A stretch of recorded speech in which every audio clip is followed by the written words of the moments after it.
I'm 52 years old. I am a single mother, and a lot of people get on here and they write to me or they come talk to me in the wild, and they say that I'm single because I have unreasonably high expectations. Well, I don't think it's that unreasonable if I know exactly what I want from all the things that I've been through. You are coping and seething. You just can't accept what you're seeing. Yes, you're coping and seething. The truth it is scalding, and now you are molding and coping so hard. Coping and seething. Good men who have been through a lot in past relationships will stay single until they find someone who makes them feel valued, heard, respected, thought of, supported, and loved for who they really are. The average 23-year-old girl has slept with more men than the average 53-year-old woman. Let that sink in. We're living in a time, and I know this because I used to be a teacher for many years, and I couldn't believe the sexual promiscuity amongst 14, 13, 12-year-old girls, because here's what they had. They had access to Snapchat. They could send nudes of themselves to older boys or whatever it is from the age of 11, 12. Nudes or whatever it is, well, it's technically child pornography. They would start so young, and they're living in an era where there's no negativity attached to sleeping around. It's seen as liberating. So by the time a girl is 23 years old, I promise you she's slept with more men than a 53-year-old woman, because a 53-year-old woman grew up in a time where she was shamed for sleeping around. There was no sexual liberation. There was a sanctity attached to sexuality. A 22-year-old grew up in a time where Snapchat, twerking, wearing promiscuous clothes, going out, being on social media was all normalized. So if you think that, I'm going to be with a 21-year-old, she's going to have low body count. So after I cheated on my husband, I gave him a hall pass. But here's the reason why I did that. Is because I didn't want to take the responsibility of getting rid of all demons that I opened up my marriage to. And usually this is what people do when they cheat. They want their spouse to cheat on them back, so it would give them a reason to feel better in some way.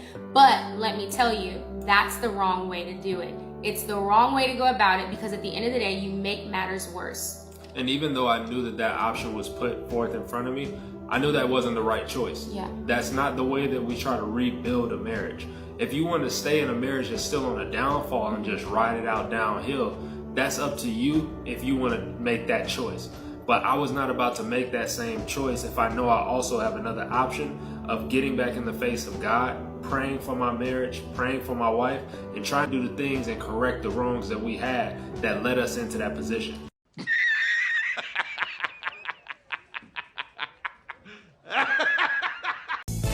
Hell no, to the no. You're only here because you're the best of the best. Brace yourself. Her phone really did die. I swear to God. I promise it died. Like It died. Look. I swear to God. Wait. She ain't doing nothing. Wait. Nothing Whoa. crazy. Wait a minute. Hold on. It turned on. Hold on. Let's see what's up. I didn't know it was gonna turn on. I just tried like 2 seconds ago and it didn't work. She been trying to text you, but This is real time though. Like I'm figuring it out and it's not. Where you at? Oh, it's 9:23. she really miss you for real. I miss you so much, babe. Look. Look, What's that? super sin. Baby, We promise you. Oh my God. Can you call me again, okay? Keep your DMs and your secrets. Bye. Kiss goodbye, no? Goodbye, farewell, sayonara. It really doesn't matter how you say it, it's just important that it's said. As I sit here, clips keep flooding in with men leaving in droves and women trying to justify why they can't find anyone with a wallet. It makes sense to take a look at what has changed and what has stayed the same, specifically when it comes to character. For men, there hasn't been a real change in that regard, and that's a good thing. We still want the same things, more often than not do the same things, and because of that, we expect the same things. And because men do what they do because they want what they want, no amount of manipulation is going to change that. But that doesn't keep these chicks from trying. And by God, do they try. From false positivity to justifying infidelity, it feels like the stats need to be updated. A 90% loss in quality seems to be more appropriate than the numbers we often share about the West. She said she too young, don't want no man, so she gon' call her friends. Hard to miss. What would you rate yourself on a scale of 1 through 10? A 10. You think other people agree with that? I don't care what other people think. Confidence is key, period. Hey, bro, what would you rate this girl on a scale of 1 through 10? What the fuck? That look like a fucking lizard, man. I think when it comes to modern women, lizard seems generally appropriate. It's true that men are naturally more about aesthetics when choosing a woman. That whole love at first sight thing is innately masculine. And for ages, women used to understand this and put it into practice. I occasionally look at commercials and ads during and before the 1950s where women would talk about how men prefer proper femininity. They'd share ways to compose oneself, their ideal weight, and proper hygiene. Now, feminists use this in Western classrooms to represent how society was lost. I remember the university years when I was forced, emphasis on forced, I did everything I could to dodge it, to attend a course whose sole purpose was to brainwash students into accepting the new status quo for progressives. They flipped on the projector and shared these ads where women were women, and they were enthusiastic about learning how to be the perfect wife. A little more than half the class would gasp every time there were fitness suggestions or when a well-dressed lady was asked to use less salt. Then, when the video stopped, the self-identified, gender-fluid professor got up and said that they had nothing to fear, that the image in the video was an unfortunate period in history, and that it's great that women don't have to abide by these norms anymore. Then I started to scan the room, and it looked more like a circus than anything else. Dozens of crazy piercings, wild face tattoos, large stomachs, challenging elastic waistbands, and an ocean of smelly multicolored hair as far as the eyes could see. All of them scowling at the image of a normal woman on the screen, wearing a sundress, serving the family breakfast. At least that's what I saw from all the women, the dramatic change of expectations. I'm calling in about my boyfriend. He was in a major accident recently with this car, and his body was flailing around in the air and everything, and he's okay, but it did kind of give me the ick. Okay.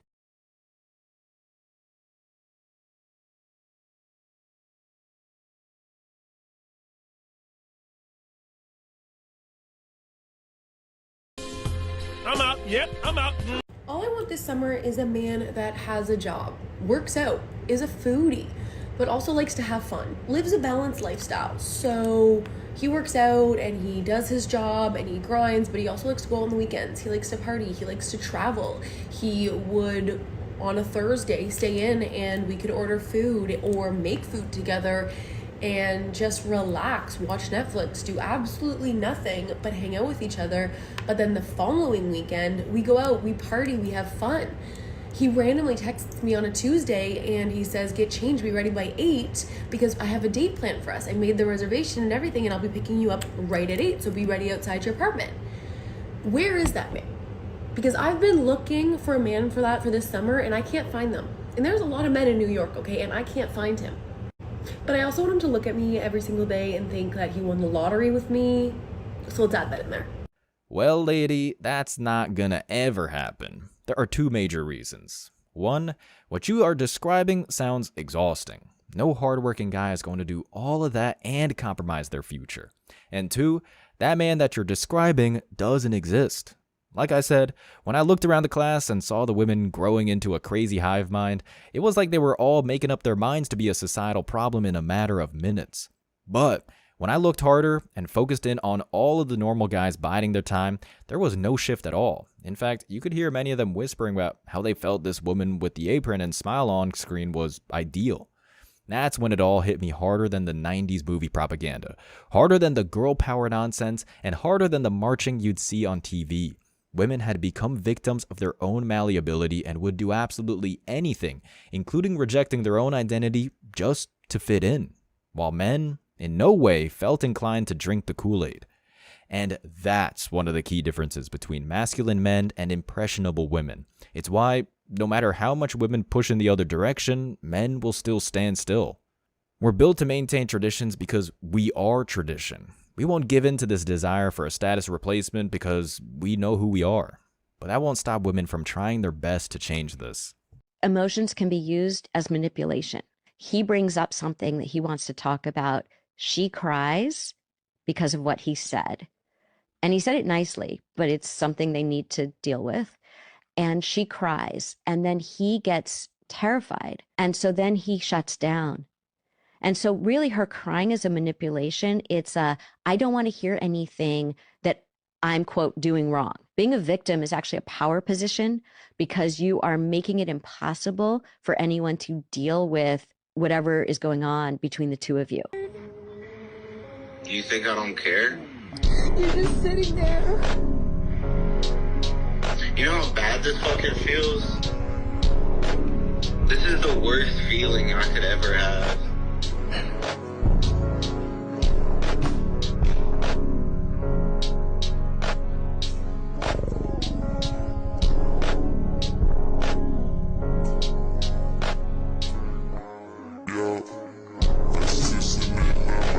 Thank you for your service, bro. And someone needs to take that camera out of this chick's hand. That was dizzying. Anyway, like I said, women will do anything they can to get their way when a man does what men do best, remain constant. And at least from a biological perspective, they do have a few tools at their disposal, one of them being the crying tactic. See, there have been numerous studies involving lab-controlled competitions between women and men. What they found was that if a woman cried, the male would begin to soften up. In some cases, competitive and aggressive behavior went down by 44%. Now, in the past, it makes sense how this was an effective trait. The problem is, as many man guide commenters have stated in the past, women don't cry when cheating or manipulating. They cry when they get caught. Knowing this, the crocodile tears have become one of the most prevalent tactics women use to get what they want or seek sympathy. They'll do the Chad and Tyrone fun run only to performatively sob in the face of potential scrutiny or consequence. Because this is so effective, women did what women have been doing for the last 100 to 200 or even 300 years. They overplayed their hand, using this move whenever they didn't want to take responsibility. These days, we've adapted. We don't care if they cry or throw a tantrum. Many of us don't bat an eye at the behavior at all when we see it in daily life. Which brings us to another reason why women aren't winning like the feminist prophecy foretold. Okay, here's a seat filler. Can we get you up, honey? You want to go to the bathroom? Okay. Let's just get you. Thank you, seat fillers. Love them. Jesse, I loved you in Power of the Dog.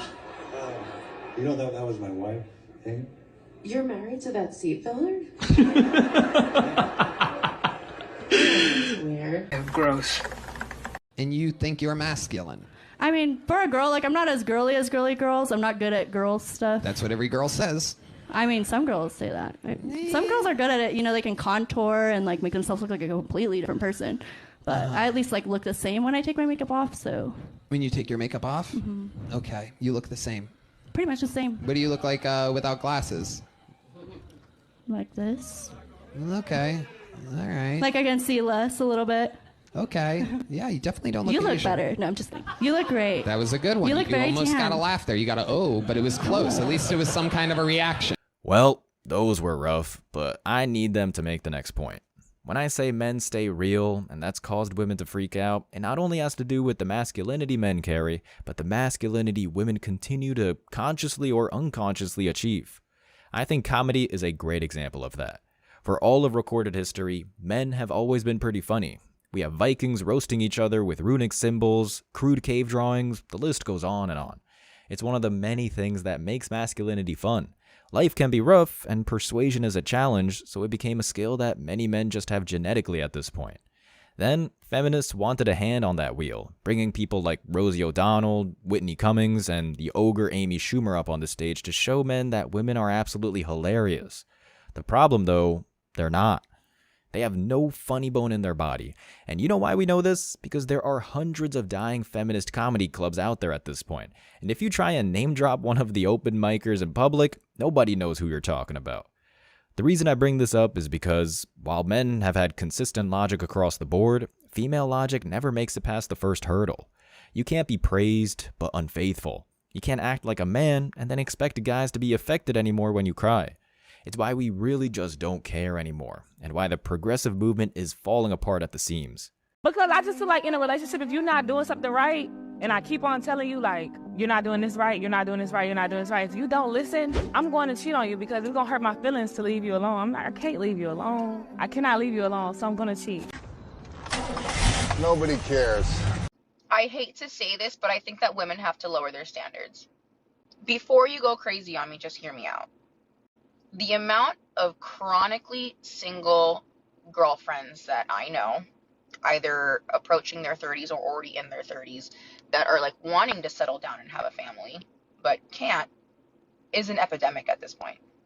And we're talking about women that are financially stable, have educations, are beautiful, have their fathers in their lives, like come from nice families. Like, we're not talking about like a bum bitch. We're talking about like a very decent young lady. So I'll have conversations with my friends and they'll say things like, oh, like, you know, I want him to make like at least $200,000 a year, like at minimum. He has to be in shape. Like, I really like a guy with a six pack. I love a guy who's like 6'2". I need a guy with like a full head of hair. Like, I can't do bald guys. Every single time you throw a new specification into what you desire, the only person that fits within the parameters of what you are looking for exists in your fucking dreams. No, I've had girlfriends tell me like, oh my God, no, he's great, this and that, like, but I can't do a short king. So you're telling me you found a guy that's like not bad looking, has a great job with benefits, like financially stable, comes from a great family, and you can't do it because his legs aren't long enough? Like, you bitches are out of your minds. Well, it took you guys 100 years to get close, but here we are. One of the things I've learned going through hundreds of articles, studies, and clips on the internet each day is that there's a bit of a civil war going on in the Western feminist community. You have chicks in the first clip jumping headfirst into the tired theme with a body count exceeding 300, and then you have the pick-me's and trads diving for the oven to make a pot roast, but burning it all because they got distracted by shorts and reels. Now they may be speaking on a different soapbox, but they share the same problems. They continue to change, while men keep doing their thing and stay the same. The latter camp is doing everything they can to get the men back. The desperation can be smelled from a mile away. The issue here is that they've walked way too far away for us to hear them. They're on a different planet at this point. And if theft ever wished to come back to where men are standing, they'd have to change the very fabric of who they are. They have to put on that apron in the 1950s instructional video. They would have to submit in reverence for what men contribute to civilization. They'd have to stop campaigning, regardless of the message, and pass the mic over so we can clean up the mess they started. But we don't want to clean their mess up. Why? Because the behavioral shift I described is an impossibility. Case and point. You pick bear, why is that? Because in some cases, the bear can be safer than the man. So what do you think the chances are that the man would opt to victimize you? I would say probably like 40%. 40%. I got a question. So if we go to any zoo in the world that has a bear enclosure, why are none of the women jumping into the enclosure to escape from the men? If me and Nick were the two men here in the studio, if we just transformed into bears right now, do you guys think you'd be safer? If you were in a bathroom, would you rather a man or a bear wanders in? If there was a bear in your home, would you call the police or animal control? And a man would show up. Potentially. Yep. That's a good point. That's true. All right. Anyways, moving on. That's funny. Case closed. A man would show up to take the bear. Stop talking. Said, why is it that when you have that perfect person, why don't you No choose? woman is perfect. Men don't claim to be perfect. Women do the majority of the breaking up. And whenever you ask a woman why she broke up with the man, who does she always blame? Him. So when the public finds out that a woman cheated on her man, they always support that and be like, well, why did she cheat? Women claim that they're perfect. When you just ask all you ladies, what did you do wrong in this relationship? And none of you guys said anything that you did anything wrong. Besides saying happy wife, happy life. So that pretty much means a man's happiness. Women do not take accountability most of the And this is probably the greatest example of what I'm talking about here. With men remaining consistent, we never stop taking accountability for our actions. If the bridge collapses or fire rages, we try and discover the cause. If a platoon gets lost, the senior officer and their navigator takes the blame. Even in relationships, you will often see men describe their role in the dysfunction. Then, when you flip it, women are nowhere to be found, and for a minute, this got us in a lot of trouble. Why? Because accountability only flowed in one direction, and all of this peaked with the Me Too scandals around the pandemic. Men have taken a lot of hits and burns to remain masculine, and when women of the West were still part of the equation, many men took irrational and massive amounts of collateral damage just for being based. And here we are. I can finally understand what men mean when they say they look for their 80%, meaning that if they meet a woman who meets 80% of what they're looking for, they'd be willing to build a life with her. Women, not so much. But the interesting thing about women is that we will go so hard to meet that 100%, and we'll look for that extra 20%, 10%, whatever percent that's missing in men who do nothing but bring chaos into our lives. It's always the same story with you, huh, pal? You did this one movie 100 years ago. From then on, you thought you were better than everybody else. Why did you let go? Move on with your life. It's not about what happened in the past or what you think might happen in the future. It's about the ride, for Christ's sake. There's no point going through all this crap if you're not going to enjoy the ride. And you know what? When you least expect it, something great might come along. Something better than you even planned for. You were funny as hell playing those bagpipes, though. Did I ever tell you that? I don't think I've ever heard you speak before, Mr. Pfeffer.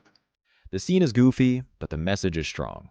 Men, the best way to correct course is to actually stay exactly the way you are. Stay competitive, embrace aggression and channel it. Maintain traditional standards, and do everything in your power to maintain order in your own universe.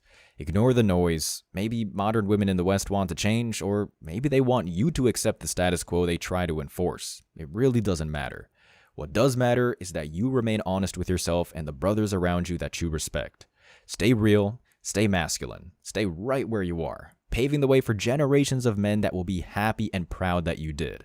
It's as simple as that. No reason to complicate it. As always, I wish you tremendous success. Now it's your turn. What do you think? Let me know your thoughts in the comment section below. Remember that if you leave the best comment, you'll get $5. Thank you so much for watching. If you found value in this video, hit the like and subscribe buttons, ring the notification bell so you don't miss out on future uploads, drop a comment, and share it. See you in the next video. Till next time.